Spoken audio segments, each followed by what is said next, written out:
Hello and welcome to this special podcast episode celebrating International Women's Day, where myself and Jasmine are going to just have a conversational discussion about our standpoint on topics surrounding International Women's Day and why we should celebrate it.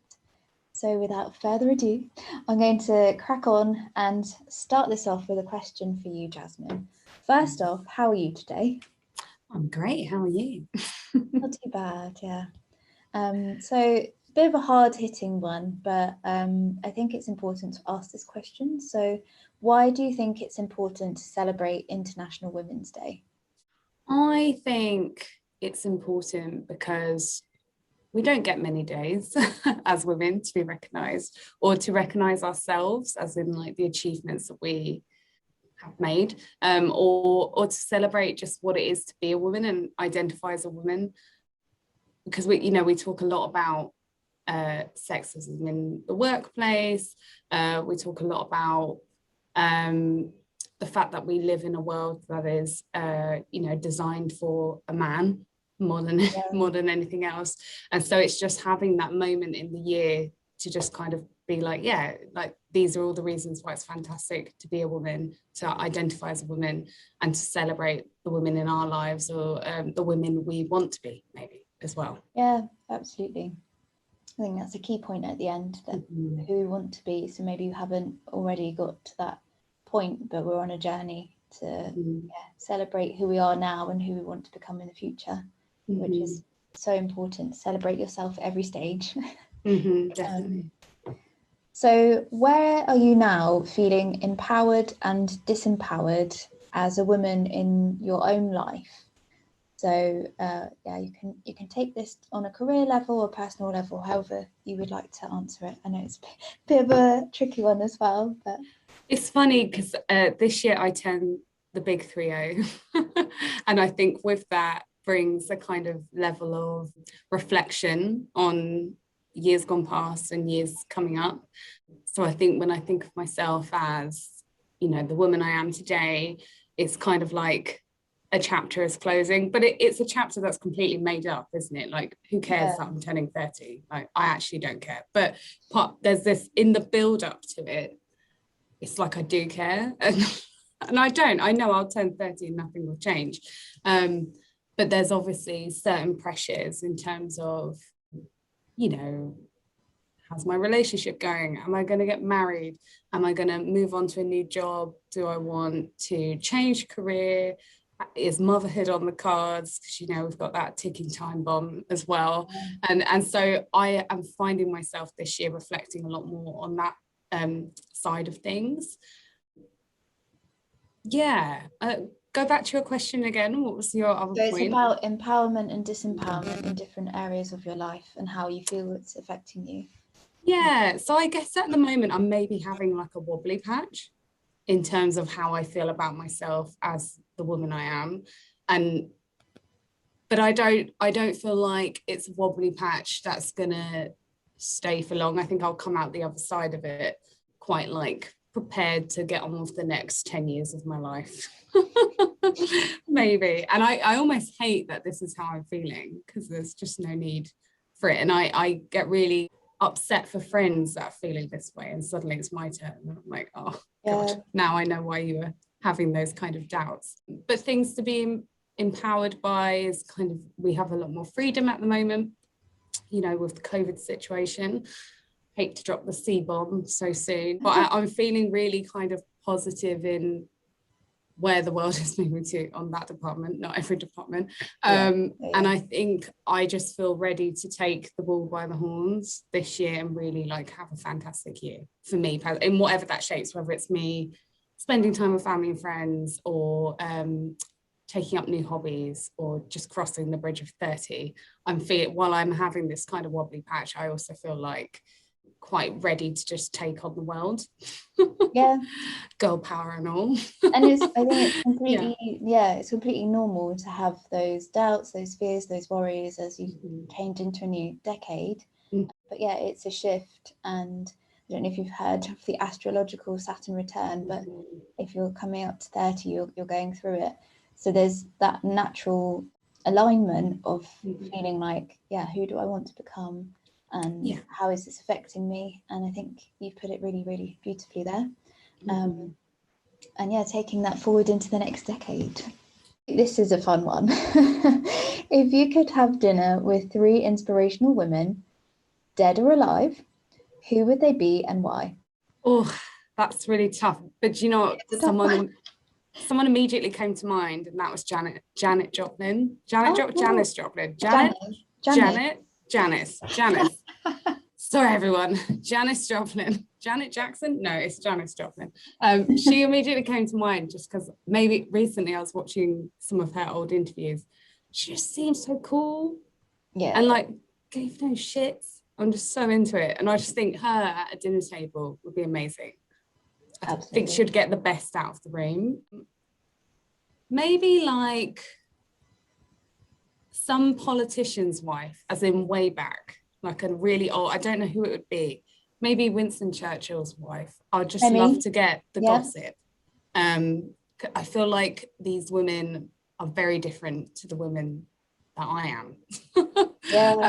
I think someone like that, but not to name anyone specific because I can't in this short time frame. And then someone else, I think it would have to be an artist, maybe someone like Georgia O'Keeffe would be a really cool dinner guest. Again, someone who just went to the beat of their own drum. I like people like that. Yeah. An eclectic mix, but I know, what a weird mix. That was me like panicking, like, who do I want at dinner? It's a great question because it really puts you on the spot to be like, who do I want there? But then if you think about it in a week's time, your guests will probably change because you could have weekly dinner parties, let's face it. Yeah, why not? Just have a whole group of people. And is there anything else that you would like to add in relation to International Women's Day, and maybe some advice that you would give to anyone who's questioning who they are as a woman or why we celebrate it, really? I think for me, going back to this idea that it's a day of reflection, I just think it's really important to be kind to ourselves as women. And, whether you're having a wobble in confidence, whether you're comparing yourself to another woman or another man, let's face it, to anyone else's achievements, it's actually completely pointless because we are all on our own unique journey and you just can't compare lives. You just can't. There's no way of doing it. And you can only be kind to yourself and expect to do the best for yourself if you're being kind. I just don't think any of us can do, or reach our dreams if we're being cruel to ourselves by kind of pointing out everything that isn't right when it's completely objective anyway. So to be kind to ourselves, to others, and to really kind of share the love on International Women's Day. Yeah, beautifully put. Ramblingly put. But no, it's serious. The message of kindness is one that is a journey, and I think as women we are very unkind to our minds very often, and it takes a whole lot of work to counteract that mindset. So that's really beautifully put. Firstly, I wanted you to talk a little bit about the women that inspire you in your life. There are many. When you presented that question to me, I did take some time to think about it because I think on different levels, different women inspire me. So globally and politically, any woman leader, whether I agree with her completely or not, I think that immediately is an inspiration because seeing women in a place of power is something that we need to see more of. And I believe that even if your values don't completely align with that woman, you're still getting the recognition that women can make it. So I think that's very powerful and important. I think that Elizabeth Gilbert has really influenced kind of a bit of a creative side. I absolutely loved her book, Big Magic, read it over and over, listened to the audiobook, obsessed.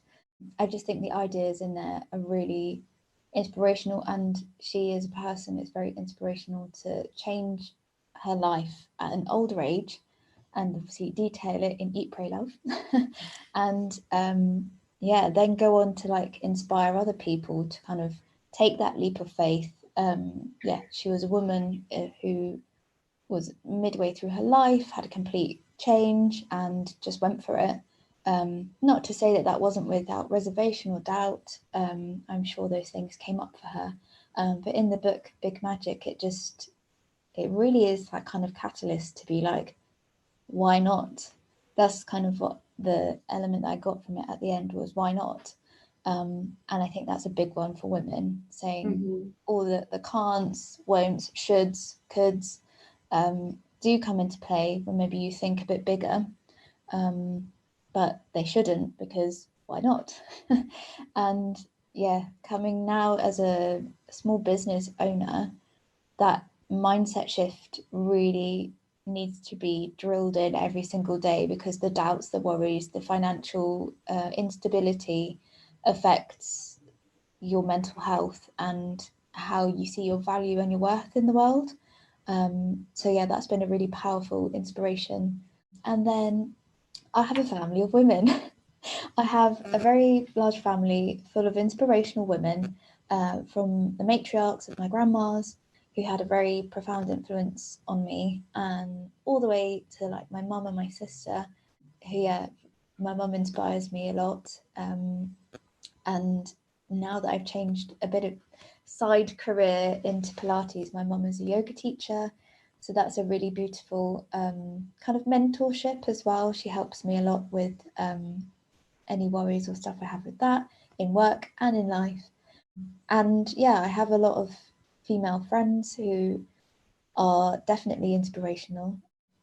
I think it comes from different sources, because there's not one person that's influenced me or inspired me.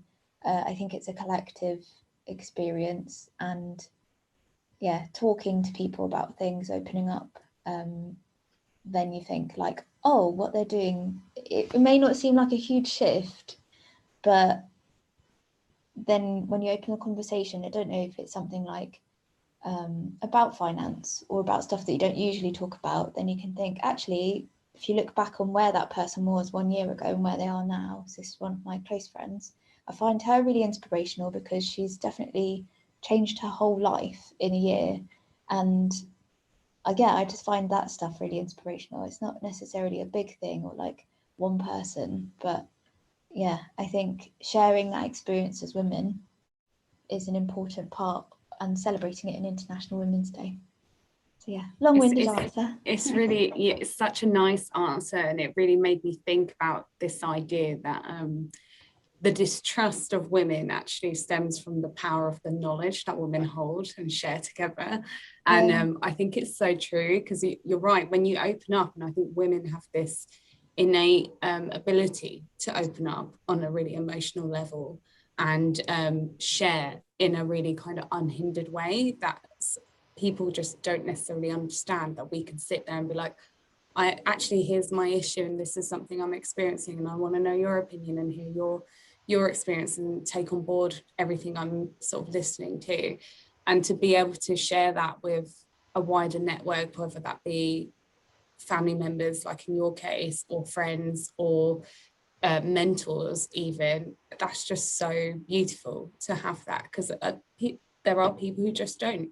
But this idea that the reason women are not trusted is because we have this kind of, we're in this club together sharing our hidden knowledge. Well, I just find that really funny. But it's our power, isn't it, that we are able to connect and want to connect. I think that's a very key point, is that we want to, like, we don't just want to live this experience alone, like we want to share, we want to cultivate those important people in our lives that we feel enrich it. And it's really nice to hear about, with you and your mum, that you have this kind of relationship that's able to go on a journey with you when you're starting your business. I just think that's really lovely that you have that person who can give you that guidance on both a kind of work level, but also an emotional level. I just think that's really lovely. Definitely a relationship to be celebrated. So my second question was just about how you're planning on marking International Women's Day this year. We had a plan. If anyone doesn't know, during the pandemic, I retrained and I'm now a fully qualified matchwork Pilates teacher. So actually on International Women's Day, we're going to go live and I'm going to take you through some movement, because when we drop out of our heads and into our bodies, we can get that really nice experience of just being present and just feeling the magic that is you. So I want to gift that to people in our community of Fleur and Arbor. And yeah, it's other than that, I think calling friends, calling family, just letting them know like who's special, who's important, and just feeling that I will reach out to people specifically on International Women's Day and say, check in and see how people are doing. If you haven't spoken to someone for maybe 6 months or whatever, it's a really great opportunity to connect with someone who you feel is an important part of your life, and let them know that they're important. Female friendships are such an important part of my life, that I feel that this is the perfect time to kind of uplift and celebrate the women. Yeah. That's great. And again, it's just really lovely to hear you talk about what women mean to you and all the types of women in your life. It's not just family and sort of friends, but other people that have kind of influenced you and shaped you. And I just think that's really beautiful. My final question is, what tips do you have for supporting women in your particular industries? So as we've talked about, you've got your Pilates, but also the photography that you're still very much a part of. Yeah, that's a really great question. Photography can be seen as a bit of a boys' club, and then women in the industry can be seen as second. Personally, I've seen both. I've seen people come up for a photo shoot as a photographer and being asked if they're the stylist as a woman, which is a bit like, whoop. So I made a decision quite early on in my assisting career. So straight out of uni, I started assisting, and I really wanted to focus on uplifting a female photographer. So a lot of the women that I got to work with are really special and have such talent. And I just thought that I could provide that support as another female assistant. Yeah, I've assisted men as well. And not to say they're not as lovely, because nearly all the people I've worked with have been absolutely lovely. I just made that conscious decision that I wanted to support a female photographer in growing her business and, yeah, really kind of lifting her up to get to that level where it's not you're a woman photographer, you're just a photographer. And then, yeah, that was quite important. I'm going to quickly speak about Pilates, which is quite female driven. So you flipped to the other opposite. There's a lot of women in Pilates and there are lots of lovely women. So it's kind of the opposite, where you don't really see many male instructors. But the beautiful side of it is that there is a big community. The Pilates community is so welcoming, so quite community driven. Like if there's a question, especially with the school that I trained with, we have a lovely supportive Facebook group that if you have a question, it's not too stupid to ask it. You just go on there, type in your question. And I have some lovely friends who are teachers who, again, you have any kind of work related question, you can just reach out and they're not like, oh, that's guarded information. Like it's for everyone to share. And that brings me to where I think that if someone was wanting to get into these industries as a woman, like talk about it, communicate, talk about what you want, talk about where you want to go. If there's something you don't know, ask someone. It's very rare that you'll get someone saying no. In my personal experience, I've found that. So if I've wanted to go for a coffee with a photographer and been like, just want to meet you, just to put a name to the face, a face to the name, one way around. And yeah, it's very rare you'll get a no, but it's just opening that door, opening that conversation. And if you want to kind of experience that industry, then you need to open the conversation. You're not going to get there by just sitting at home, not doing anything. So I don't really like the word networking, but it kind of is. But yeah, just reaching out to people. And if there's something you don't know, ask. And if there's something that someone's not willing to impart that information on because they have a certain level of expertise, maybe think about paying for it in terms of mentorship, in terms of workshops, education, stuff that's really going to empower you to step into the industry. So with Pilates, as a woman, I don't really think there are many barriers, but in the photography industry, there definitely still are. I'm obviously speaking just from personal experience, but I've recently partnered with an agency to work on food photography, and I don't get the same response as a friend of mine does who does the same job. Let's just put it that way. Mm-hmm. I don't get the same level of respect. I feel like I'm hurried to do the job as well, that why haven't I already done it? That's interesting. And yeah, I just think it's unexpected for this type of work where it's you turn up, you do the job, you go. It's not a booked shoot, it's just partnering with an agency. So it's quite different to being booked out for a shoot. But yeah, it's a different way of working and it's been a learning curve. But yeah, again, I spoke about it with someone who I knew who does the same job. And I said, listen, I'm getting this reaction. Are you? And he's a man. And he said, no. And I said, oh, okay. That's obviously something to do with the stigma about a woman being a photographer.